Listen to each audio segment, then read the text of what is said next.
Welcome to RAFTERS Sports and Movies, spoilers and commentary. Yes, there will be spoilers. I'm going to share what happens in the movie, what I liked, what I didn't like, freestyle, just like snowboarding. So let's get to thrashing. Mcfarland USA is a Disney movie. It was released February 20th, 2015. It was directed by Nikki Cairo. The writers were Christopher Cleveland, Bettina Gilois, Grant Thompson, and the top three starring in this movie were Kevin Costner, Maria Bello, and Ramiro Rodriguez.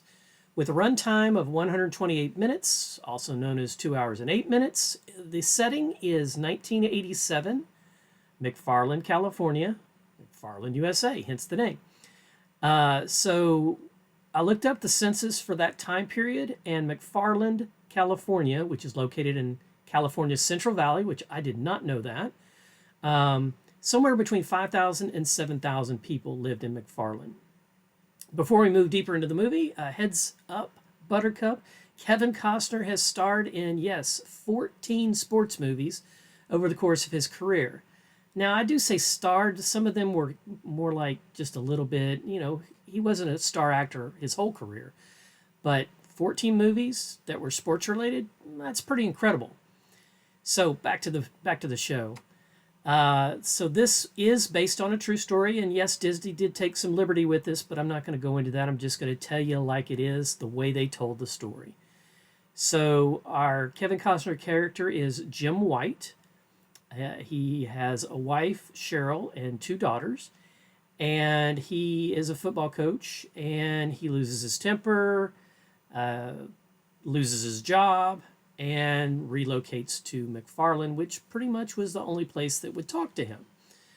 So he takes on a job as a life science teacher and PE coach, and also is going to start helping with the football program.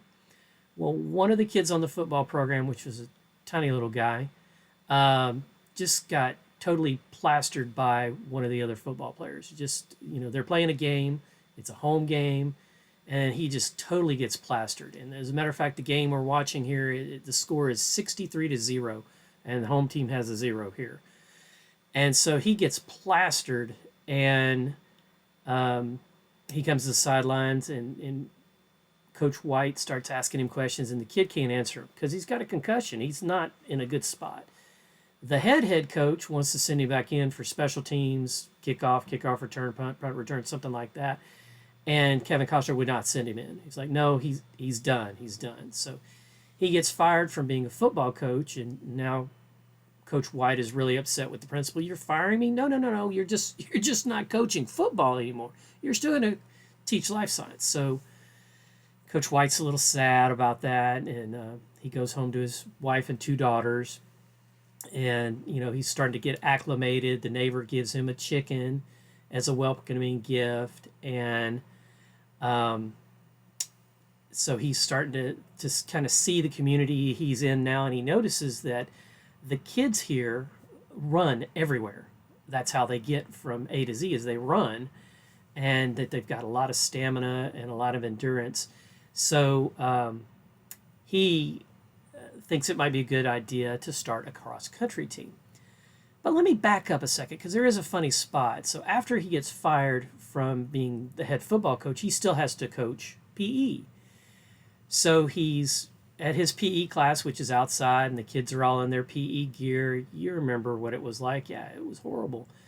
And so they started teasing him because he got treated like a picker, which kind of lays the foundation, the groundwork of their society, which they are migrant pickers, there you go. And so Coach White then moves on to trying to pick his squad, his team of cross-country runners, because you have to have 7. And the one he really wanted was Thomas Villels, and he was just incredibly good distance runner, and that is a true story. And then he puts together his team, and on his team was Danny Diaz, also a true story, and he calls him the anchor. Their first meet was at Palo Alto Invitational. They did not do well. They were 4th of 4, so they were last. And then they created their own invitational. They created their own, which was called dual meet, home field advantage, and they won 28-27. And then they start to get their, now they're getting a little bit of confidence. But then the Diaz brothers had to quit because they had to work, and so Coach White goes and visits with the parents or the mom, and also gets to meet the dad, and so they work out a plan of when they're going to come to practice so they can both work for the family and also run for him. So they go to they go to a qualifier, and they make fourth, so they qualify for state. And after they qualify for going to state, Coach White, in a very genuine, very uplifting moment, takes the boys to go see the ocean because they've never seen the ocean before. They swim and they're excited. It's a very uplifting moment. The whole movie is very motivational. That's why I definitely suggest it's a movie that you want to go see, even though I'm telling you kind of how it works and how it goes. The neighbors help the coach's wife throw his daughter a quinceañera, which is a coming-of-age party for girls 15 years old, hence the name quinceañera. And a very heartwarming moment there. And then they go to the California State Finals. It's the first ever. And the team is all cheering for Danny Diaz. They do end up winning the first ever California State cross-country championship in 1987. From there on, the legacy of Mcfarland, and this is what they tell you in the credits at the end, which I love in a motivational movie when they give you the after story. Like, we see the struggle, and I didn't talk much about that, but there is motivational struggle. There's some good one-liners. It's not the fight of the dog. It's the dog. It's not the dog in the fight. It's the fight in the dog. Was one of the quotes early in the movie. I think I got it right. Watch the movie, you'll see. But then they talk about the after, about how Coach White retired in 2003. He coached them for 24 years, coached every team in 9 state championships in 24 years. Just an incredible story, legacy, which this is the beginning of the legacy. The legacy actually moves on. 7 of his runners went to college, and a lot of them are still living and support the team. Some are coaches. It's just a really heartwarming, really inspirational, motivational movie. Yes, I did give you some spoilers, but I'm definitely telling you this is one that you'll enjoy throughout. Does it have any slow spots? Maybe here and there, but it wasn't enough for me to want to stop. I wanted to continue to hear and see these young men overcome adversity. I know from my roommates, cross country is not easy by any stretch of the imagination, and it is a team sport, which is neat and exciting because in this movie they explain the scoring, which I thought was a nice touch. As part of the storytelling, you got to explain to the audience how this works because not everybody's been exposed to cross country running.